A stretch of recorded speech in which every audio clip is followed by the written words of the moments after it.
American Prometheus, The Triumph and Tragedy of J.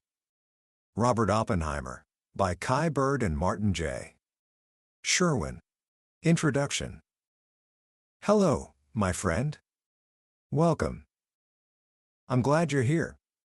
Today, we're going to talk about a life that is so grand, so brilliant, and so tragic that it almost feels like a myth. It's the story of a man who reached for the heavens, stole the fire of the gods, and then was punished for trying to control it. But this isn't a myth. It's the real story of J. Robert Oppenheimer. Imagine this. It's 4 days before Christmas, 1953. A car is speeding through Washington, D.C. Inside, a man stares out the window, his mind reeling. He's one of the most famous men in America, the celebrated father of the atomic bomb, a hero who helped win the war. Yet, just moments ago, he was handed a letter that declared him a national security risk. He turns to the person beside him and says, "I can't believe what is happening to me. How did it come to this? How did the man who led the Manhattan Project, a man featured on the covers of Time and Life magazines, become a pariah, hunted by the very government he had served?" That question is at the heart of the book we're exploring today, American Prometheus, by Kai Bird and Martin J. Sherwin. This isn't just another biography. This is the definitive story, the result of 25 years of meticulous research. It won the Pulitzer Prize for a reason. And I'll make you a promise. By the end of our time together, you won't just know the facts of Oppenheimer's life. You'll feel the weight of his choices. You'll understand the profound conflict between genius and morality, between ambition and integrity. This isn't just the story of a scientist, it's a story about what it means to be human in a world that has the power to destroy itself. It's a story that, as the book says, doesn't just influence us. It haunts us. So, let's begin. Let's trace the journey of the man who gave us atomic fire, and then tried, with all his might, to warn us of its dangers. Book summary. Our story starts not in a top-secret laboratory, but in a luxurious New York City apartment overlooking the Hudson River at the turn of the 20th century. J. Robert Oppenheimer was born into a world of immense privilege. His father, Julius, was a self-made German immigrant who became a wealthy textile importer. His mother, Ella, was a sensitive, elegant artist with a remarkable collection of European paintings, including 3 works by Vincent van Gogh that hung in their living room. He was, in his own words, an unctuous, repulsively good little boy. He was a prodigy. By the age of 10, he was studying physics and chemistry.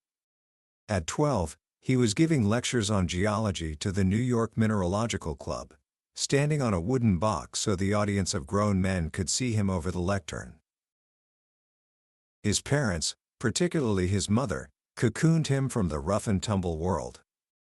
He had a chauffeur, maids, and a summer home on Long Island where he learned to sail. But this sheltered life came at a cost. It gave him, as he later admitted, no normal healthy way to be a bastard. He was socially awkward, emotionally fragile, and painfully aware of his own brilliance. A defining influence in his youth was the Ethical Culture School, founded by the humanist leader Felix Adler. The school's motto was deed, not creed. Here, Oppenheimer was taught that a man's worth is measured not by his beliefs, but by his actions and his commitment to social justice. This moral framework, this sense of duty to mankind, would become a powerful, and sometimes conflicting, force throughout his life. But outside the protective walls of his home and school, the world was not so kind. At a summer camp, the other boys, sensing he was different, relentlessly teased him. One night, in an act of shocking cruelty, they dragged him to the camp ice house, stripped him naked, beat him, and painted his genitals green before locking him inside for the night. He was just a boy. and he endured it in stoic silence. He never told his parents. He stayed at the camp until the end of summer. This incident revealed a core trait of Oppenheimer's character: a brittle exterior hiding a will of iron, a profound stubbornness and pride that would reappear time and time again. After graduating from Harvard in just 3 years, summa cum laude, he set off for Europe, the center of the new world of quantum physics. He knew this was his calling. But his journey into science began with a descent into a personal hell. He arrived at Cambridge University in England in the fall of 1925, hoping to study under the great physicist Ernest Rutherford. Rutherford rejected him. Instead, he was assigned to a dusty basement lab, tasked with the tedious work of preparing thin films of beryllium. He was clumsy, inept, and miserable. "I am having a pretty bad time," he wrote a friend. "The lab work is a terrible bore, and I am so bad at it that it is impossible to feel that I am learning anything." The intellectual frustration was compounded by a deep, crushing depression. His friends saw him collapsing on the floor, groaning. He had bouts of melancholy, what he called deep, deep depressions. He felt like a failure, and his emotional state became so volatile that he did something truly shocking. His tutor at Cambridge was a brilliant young experimental physicist named Patrick Blackett. Oppenheimer admired him immensely but also felt inadequate and intensely jealous. Consumed by these feelings, he took an apple, laced it with toxic chemicals from the lab, and left it on Blackett's desk. Fortunately, Blackett never ate the apple. But the university authorities found out. Expulsion seemed certain. Criminal charges were a real possibility. It was only through the frantic lobbying of his father, Julius, who rushed to England, that a deal was struck. Robert would be put on probation and required to see a psychiatrist in London. The crisis, however, was far from over. During the Christmas holidays in Paris with his parents, his despair deepened. In a moment of rage and jealousy over his friend Francis Ferguson's engagement, he lunged at him with a trunk strap and tried to strangle him. Ferguson managed to break free, and Oppenheimer collapsed on the floor, weeping. He was a young man losing control. He knew it. And he felt utterly alone. As he confessed to one of his old teachers, his breakdown was caused by the awful fact of excellence. Combined with my inability to solder 2 copper wires together, which is probably succeeding in getting me crazy. His salvation came not from a psychiatrist, but from physics itself. He abandoned the tedious lab work and journeyed to Göttingen, Germany, the world's epicenter of theoretical physics. And there, everything changed. In Göttingen, surrounded by giants like Max Born, Werner Heisenberg, and Paul Dirac, Oppenheimer found his true calling. This wasn't about soldering wires. This was about the beautiful, abstract architecture of the universe. Quantum mechanics, the new physics, was a boy's physics, and he was one of its most brilliant young minds. He was transformed. The shy, awkward boy from New York became confident, focused, even a bit arrogant. He would interrupt his own professor, Max Born, to stride to the blackboard and declare, "This can be done much better in the following manner." He published a phenomenal 16 papers in just 3 years, including groundbreaking work that is still considered foundational in quantum mechanics. He had found his intellectual home. He had triumphed. The awkward prodigy was becoming a charismatic leader. When he returned to America in 1929, he accepted a joint appointment at the University of California, Berkeley, and Caltech. His mission was to bring the new physics to America. At Berkeley, he built the most formidable school of theoretical physics in the country. His graduate students adored him. They called him Opie. They mimicked his mannerisms, his nim hum as he thought, his chain-smoking of Chesterfield cigarettes, even his odd, jerky walk. He was their Pied Piper. But as his professional life soared, another part of his soul was awakening. The Great Depression was ravaging the country. He saw his brilliant students unable to find jobs. In Europe, Nazism was on the rise, and his own relatives in Germany were forced to flee. The world of abstract physics was no longer enough. The lessons of the ethical culture school, deed, not creed, came rushing back. And then he met Jean Tatlock. She was a brilliant, beautiful, and deeply melancholy young medical student at Stanford, and a passionate, dues-paying member of the Communist Party. Robert fell deeply in love. A friend would later say, Jean was Robert's truest love. He was devoted to her. Through Jean, Oppenheimer's political interests began to change. He was drawn into the vibrant, left-wing world of 1930s Berkeley. He attended fundraisers for the Spanish Republic, which was fighting a desperate war against fascism. He began donating about $1,000 a year to the cause, funneling the money directly through Communist Party channels, as advised by Jean's mentor, Drive. Thomas Addis. He became friends with known communists like Håkon Chevalier. He later testified that he was never a card-carrying member of the party. He called himself a fellow traveler, but for a time, his heart was with the cause. As he put it, I liked the new sense of companionship, and at the time felt that I was coming to be part of the life of my time and country. This was the man in 1942, a world-renowned physicist at the peak of his intellectual powers, and a man deeply engaged with the great political struggles of his day. And it was this man whom the United States government would ask to lead its most secret, most urgent, and most terrifying wartime project. In September 1942, a gruff, overweight, and supremely capable Army engineer named Colonel Leslie Groves was put in charge of what would become known as the Manhattan Project. Groves was everything Oppenheimer was not: pragmatic, authoritarian, and deeply conservative. His job was to build an atomic bomb, and he needed a scientific director to lead the effort. Nearly every senior scientist he consulted advised against Oppenheimer. He had no Nobel Prize. He had no administrative experience. And, most troubling, he had a thick security file detailing his many left-wing associations. One Berkeley colleague quipped, he couldn't run a hamburger stand. But Groves saw something else. He saw genius, yes, but he also saw overweening ambition. It was a quality he trusted. He sensed that Oppenheimer's ambition, his desperate desire to succeed, would ensure his loyalty. In what his own friends would later call a real stroke of genius, Groves chose Oppenheimer. And so, Oppenheimer began his new life. He proposed a radical idea: to gather all the top scientists in a single, secret laboratory in a remote location. He knew just the place. A desolate mesa in New Mexico he had discovered on horseback rides as a young man. A place called Los Alamos.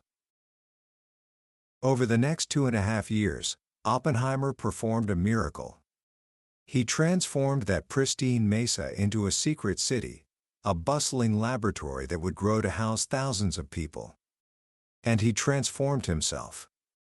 The eccentric, often arrogant professor became a masterful, charismatic, and deeply inspiring leader.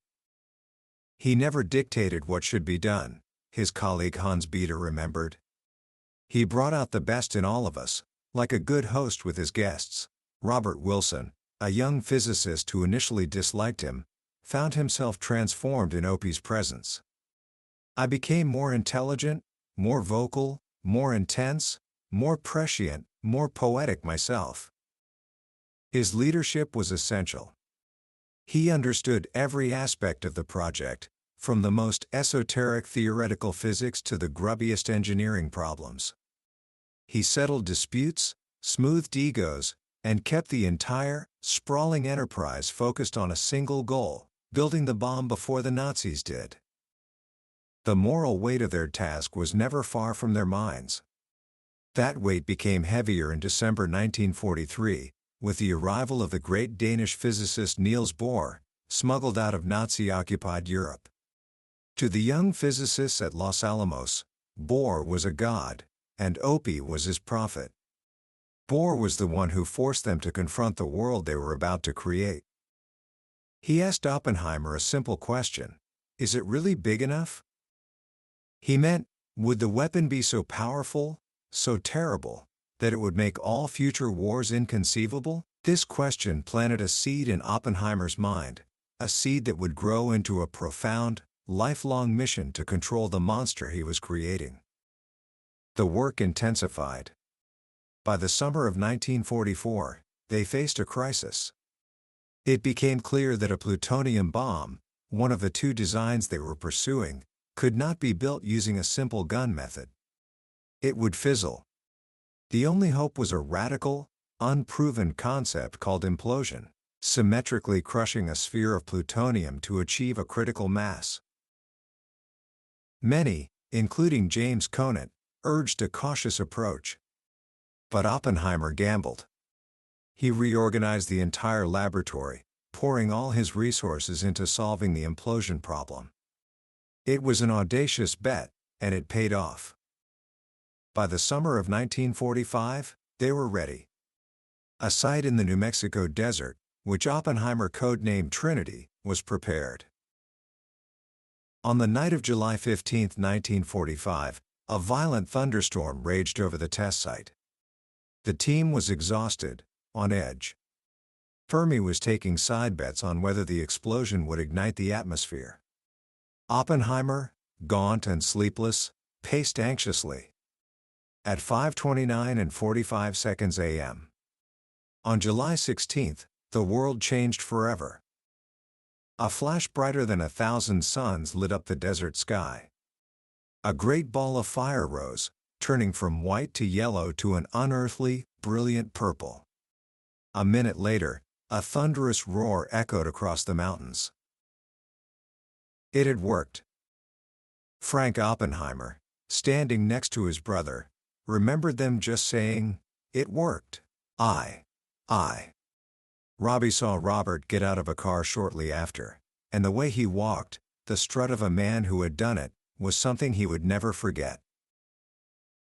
Later, Oppenheimer would say that at that moment, a line from the Hindu scripture, the Bhagavad Gita, came to his mind: "Now I am become death, the destroyer of worlds."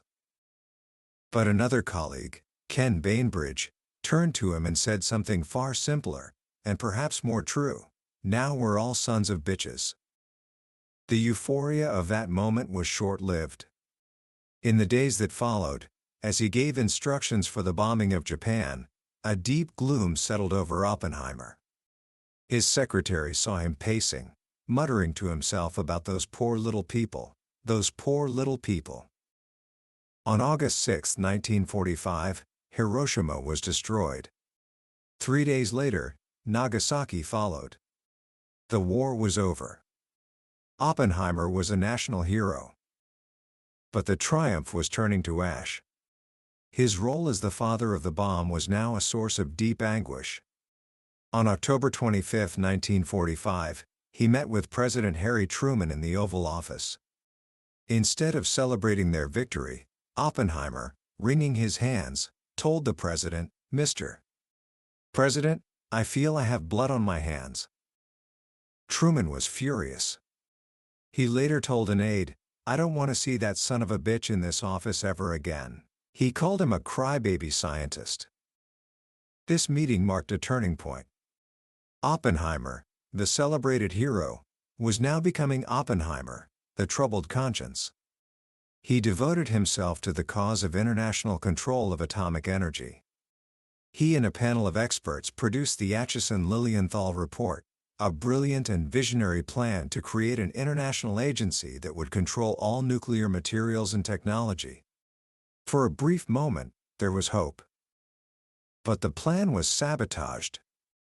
President Truman appointed the Wall Street financier Bernard Baruch to present it to the United Nations.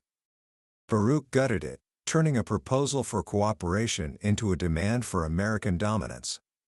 The Soviets rejected it, and the world's best chance to prevent a nuclear arms race was lost.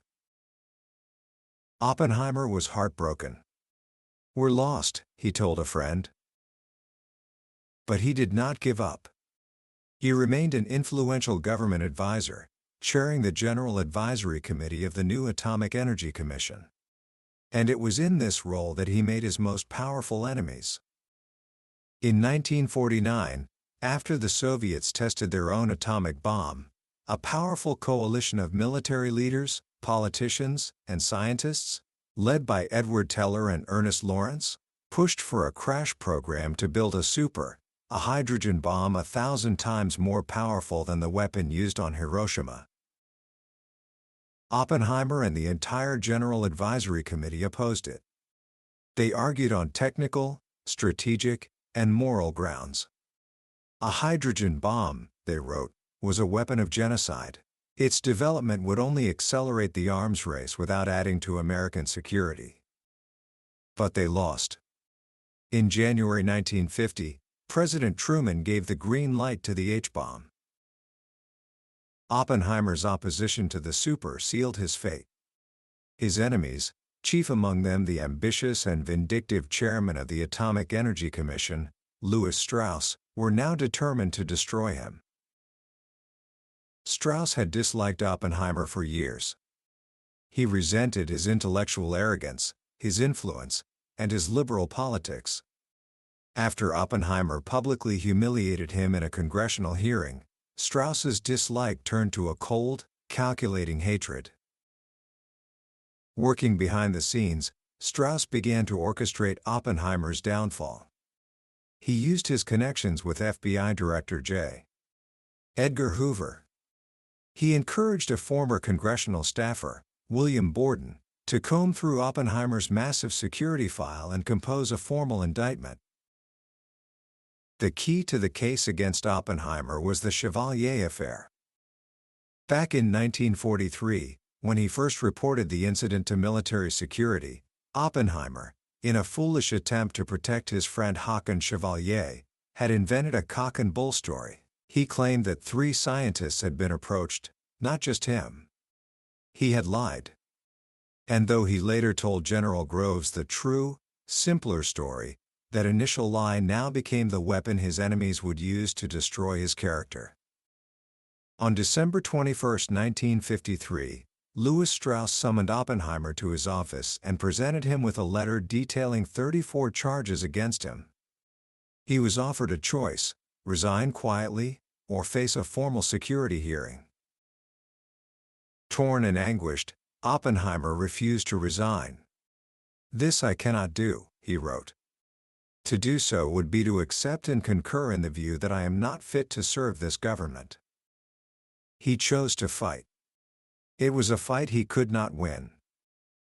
The hearing, which began in April 1954, was a sham, a kangaroo court. The prosecutor, Roger Robb, had access to Oppenheimer's entire FBI file, including illegal wiretaps of conversations with his own lawyers. Oppenheimer and his legal team were denied security clearance and access to the very evidence being used against him. For 4 weeks, Oppenheimer was subjected to a brutal, humiliating cross-examination. Robb relentlessly attacked his past associations, his opposition to the H-bomb, and most devastatingly, the lies he told about the Chevalier affair. "Robb, isn't it a fair statement today, Drive? Oppenheimer, that according to your testimony now, you told not one lie, but a whole fabrication and tissue of lies?" Oppenheimer: "Right. It was a public crucifixion. Friends and colleagues, George Kennan, Hans Bethe, Vannevar Bush, John McCloy, testified eloquently to his loyalty and integrity. But it was not enough." The verdict came in May. By a vote of 2-1, the board found Oppenheimer a loyal citizen, but a security risk. His clearance was revoked. The lone dissenter, Drive, Ward Evans, wrote a powerful opinion. To deny him clearance now for what he was cleared for in 1947, when we must know he is less of a security risk now than he was then, seems hardly the procedure to be adopted in a free country. I personally think that our failure to clear drive Oppenheimer will be a black mark on the escutcheon of our country. The AEC commissioners, led by Strauss, upheld the verdict, 4-1. The lone dissenter there, physicist Henry DeWolf Smith, called the proceeding a miscarriage of justice. The ordeal was over. Oppenheimer was officially exiled from the government he had served. He retreated to his post as director of the Institute for Advanced Study in Princeton. He was, as his friend Francis Ferguson recalled, like a wounded animal. The vibrant, charismatic leader of Los Alamos was gone, replaced by a more somber, reflective, and perhaps wiser man.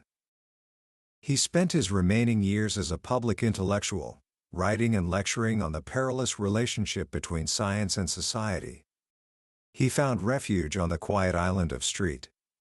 John in the Virgin Islands, sailing and living a simpler life. In 1963, in a symbolic act of rehabilitation, President Lyndon Johnson awarded him the prestigious Enrico Fermi Award. It was a gesture of reconciliation, but the wounds never fully healed. J. Robert Oppenheimer died of throat cancer on February 18, 1967. He was only 62. His ashes were scattered at sea, in the turquoise waters off the coast of St. John, in the place where he had finally found a measure of peace. Commentary. What a story! It's almost hard to believe it's true. A man of such staggering intellect and profound moral sensitivity, at the center of the most consequential events of the 20th century. American Prometheus is a masterpiece because it doesn't give us a simple hero or a simple villain.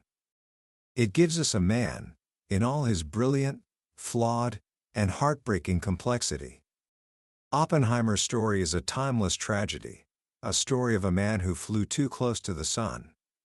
The fire he stole wasn't just nuclear energy, it was a kind of forbidden knowledge of humanity's capacity for self-destruction.